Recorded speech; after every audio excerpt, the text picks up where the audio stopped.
fence building day. What's up, guys? We're building a fence today, much like the one that I got going on back here behind me. On the other side, I've got a chain link fence. I'm not gonna replace it all today, but I am gonna plug basically a patch that my dog keeps getting out in, and I'm gonna show you how to do it. So let's go. So this is the area right here. We've got like the chain link fence going on. It's clearly time to replace this fence. First things first, we're gonna need to dig up these two posts here so that we can make room for our own posts.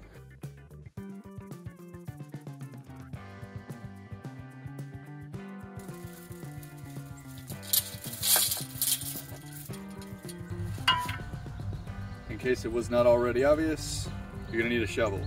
Oh, look who decided to join us. The motivation for the project. I'm gonna put this dirt in this bucket to fill up some of the holes that the dogs have dug. Two birds, one stone kind of thing.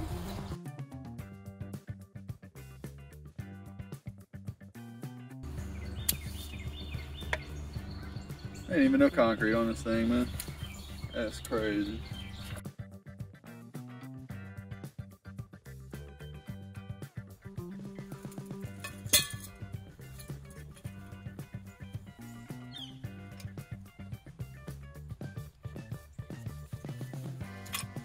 Yeah, I think replacement's about necessary at this point.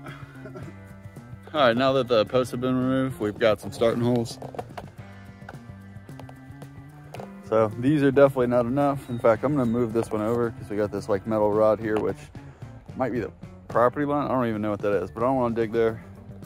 So I'm gonna bring it in a little bit and just start a new hole, but at least that's not in the way. I'll probably cover that one up. But yeah, this is not near big enough to actually put the fence post in. So we're gonna have to do some digging. So the tool I'd recommend for this job is just a simple post hole digger. If you are old and or a pansy, you can go get a machine and do it that way. But I did that entire side with just a post hole digger. So that's what we're gonna do, especially since we only have to do 2 holes here. So typically, I think the general rule is for every foot above the ground, or for every 2 feet above the ground, you want 1 foot below the ground.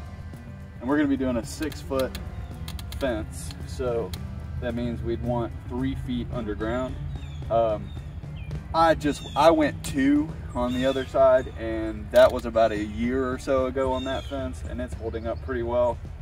I think that the colder environment that you're in, the more you want to stick to that rule, because as it gets cold, it can like push those posts up a little bit.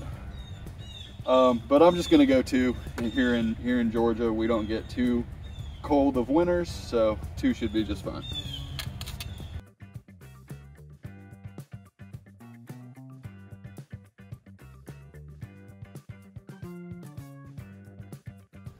All right, so we got our holes dug. Now we're on to the next step, which is actually putting in these posts. And what we're gonna need for that is obviously our post, chilling in the hole there. Got our level, our concrete, we got some water. So first things first is to put your post in the hole, which is already done here. The way I like to tackle this now is pour in the dry concrete, get the post leveled, and go from there. So we're gonna start there. Just gonna kind of stand it upright. Some things to keep in mind before we actually pour the concrete in there is which way we want this facing, right? This is a pretty straight one, so ain't got much to worry about. If it's bowed, probably want to put the bow sideways. That's what I would do, I think. But yeah, definitely think about which way you want this flat part facing, right? Because once you pour this concrete in here, you're not really going to be able to rotate this thing. We can like pull it to and fro or whatever to level it out, but it's not going to be rotating. So yeah, think about that pretty heavy. A lot of people like to draw lines and stuff like that, and I guess if you're looking for something super perfect, that's what I would go with as well. I'm more of a kind of go with the flow type of guy, and I'm not really worried about it looking like the fenced in neighborhood mansion or whatever. I just want something that's going to stop my dog and doesn't look too ugly. One thing to consider here too is the distance, right? I ended up making sure that I was well short of 8 feet because I've got 8-foot 2x4s over there that I'm going to be using to hold these up. So obviously where you dig your holes, it's going to matter based on that. The closer you can get to your exact measurement, the less waste you have, etc. But again, I'm just trying to get something up here so my dog doesn't get out. So, all right, let's get to the actual process here. So we've got this roughly as straight as you can get it. Probably want to open this guy first. Pop it open a little bit on the corner. Now get this about as straight as you can get it and just start letting it pour in. I only had to use about half a bag per post on the other side, but this hole is much wider than I would typically go. They recommend 12 inches wide, so you might need a bag per. Obviously careful of this concrete dust. As I just demonstrated, you don't want to breathe that crap in. Nasty.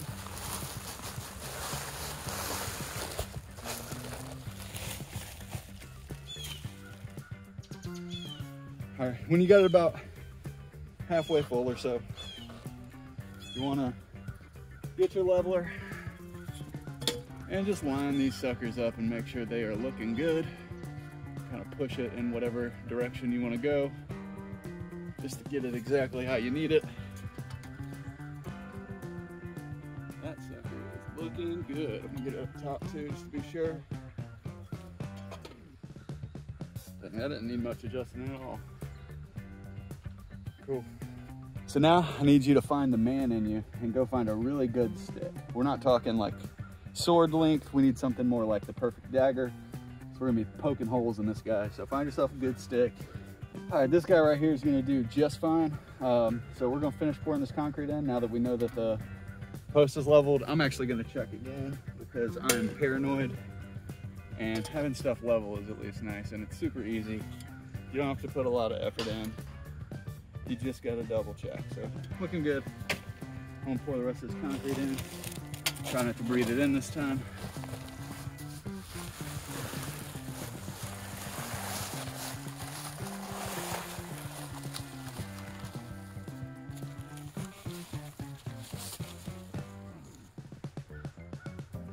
Held a little bit just to make sure that in case I pour too much water in there, so that we've got something to kind of balance it out. I've got another bag, but I want to make sure that I've got enough for the project. So that's probably good. Now what we're going to do before we even start pouring, just going to poke a bunch of holes in this, just creating some areas that the water can use to flow down to the bottom.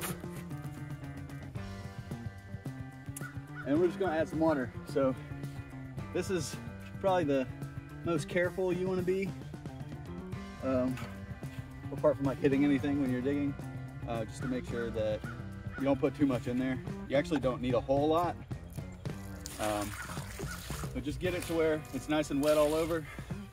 That's what she said.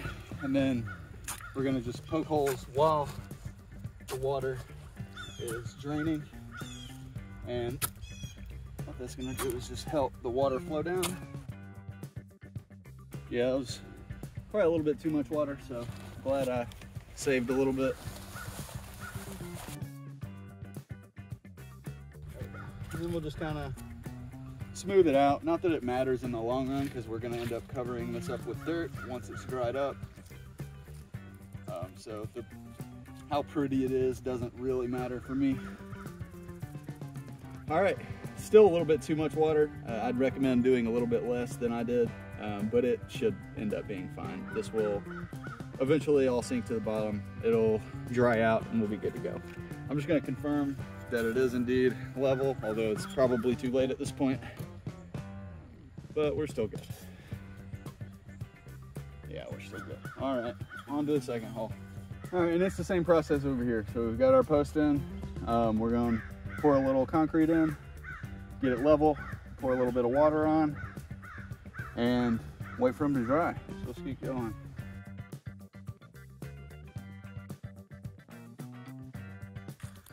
I think that'll do just fine. Triple check that we're level.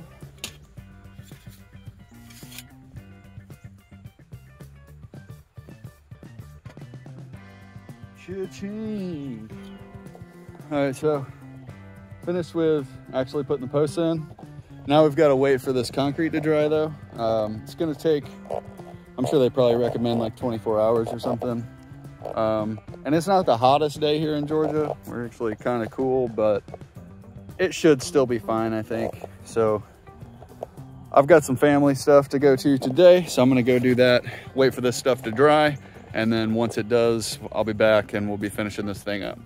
All right guys, so we're back. It's been a couple hours, maybe 3, since we did this earlier, and we're looking pretty dry. Posts are pretty stable, enough to put a little pressure on and not get them off level. We got some help. All right, so now that they're pretty much dry, we're going to try and fill in the rest of this with some of this dirt, level it off a little bit. And our dirt part, that's kind of easy. You want to do that? Okay. Yeah. Yeah, kind of fill in these holes just a little bit so that we can get a ground level and do some measurements. So get started.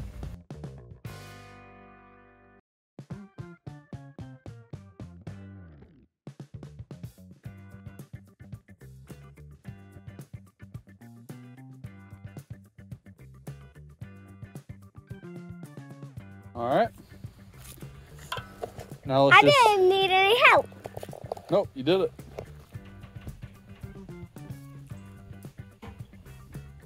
Yeah, so we got 74-ish inches here. We're just gonna mark at 12, at 36, and at 60. And that'll be where we put each of our boards. It smells like chicken poop over here. Well, we got chickens, so. And then we're gonna come over to this one, and we're gonna do the same thing.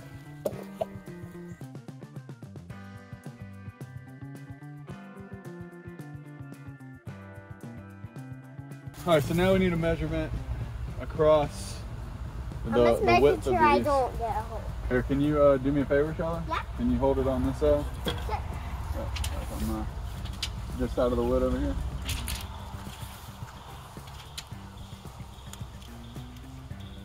Just all the way to the edge, like overlap it. Yeah, just like that. Perfect. All right, so we are at about 69 inches. Nice. I'm probably going to go like 74, just so we can add another edge over here to make sure that Koa can't get out around the side. Not just like a little just a couple inches, yeah, just to make sure she can't get out over there. Yeah, I did.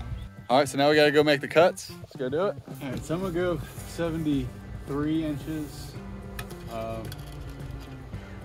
You'll notice these are just regular studs and not pressure treated. I would highly recommend you go pressure treated. I'm probably going to end up having to replace these at some point, but they did not have 8-foot pressure treated when I went up there, and so I'm just going to make do with this for now.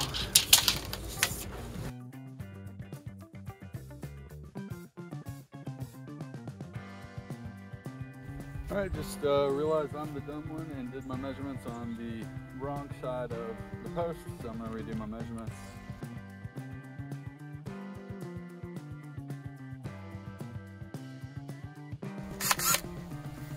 Now we're going to screw these in. I'm using 3-inch screws, probably the best bet to go. If you are more of a nail person, nails will do fine too, but I'd use at least 3 inches.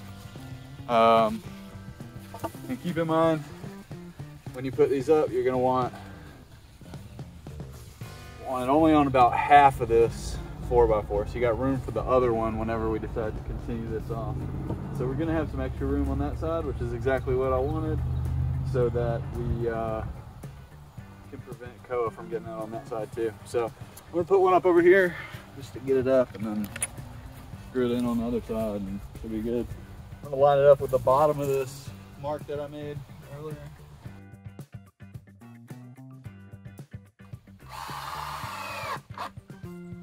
Alright. I'm gonna put 2 on each just for good measure. Generally a good idea. You don't want a single point of failure on either side. Probably better to pre-drill. I'll screw in there to make sure you can fighting with that too. Same situation though, we're gonna find the next one up, which should be at 36 inches. And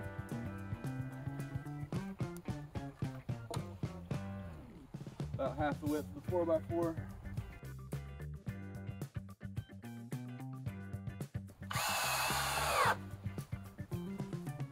And 2 on each side for good measure. All right, now last one. We'll line it up with our mark.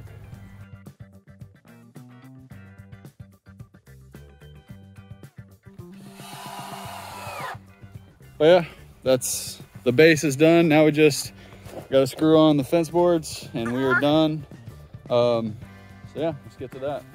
All right, so we've got our fence boards here. We're just gonna put them up. I'm gonna try and kind of line it up with these 2x4s so we've got space to add on whenever we decide to do that. So yeah, I'm gonna hang it at the top first.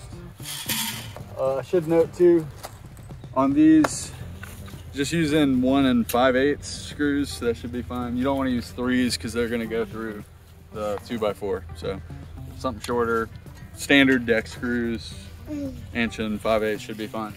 Now that we've got it hanging, we're going to check the level, make sure we're good. We don't want it looking crooked and ugly. I'm actually only going to do 1 here on these because I'm kind of low on 1 5/8, just to make sure that I get all these on, and I can always go get more screws and come back later and add on to it if I need to. Just realized that I got 8-foot fence boards instead of 6-foot. So got some cutting to do. So we're getting 96 exactly. So I'm gonna cut it 72 exactly. So right there.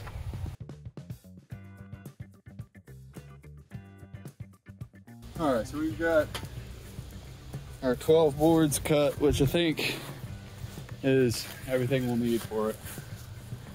So I'm gonna basically start over at the last step, put one in here.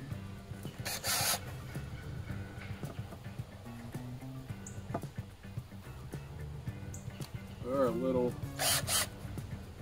I know that our 4x4s are a little high, so count on me on that one, just didn't dig the hole deep enough.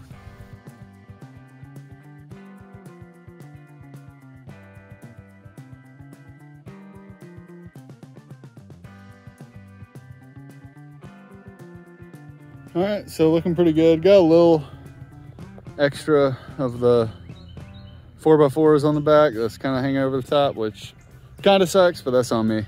Don't look too bad. So now I'm just gonna attach the chain to this fence for the time being until we can come up. Eventually we'll just copy paste this all the way down. But until that happens, we're just gonna attach this to the new fence and that'll enclose it up.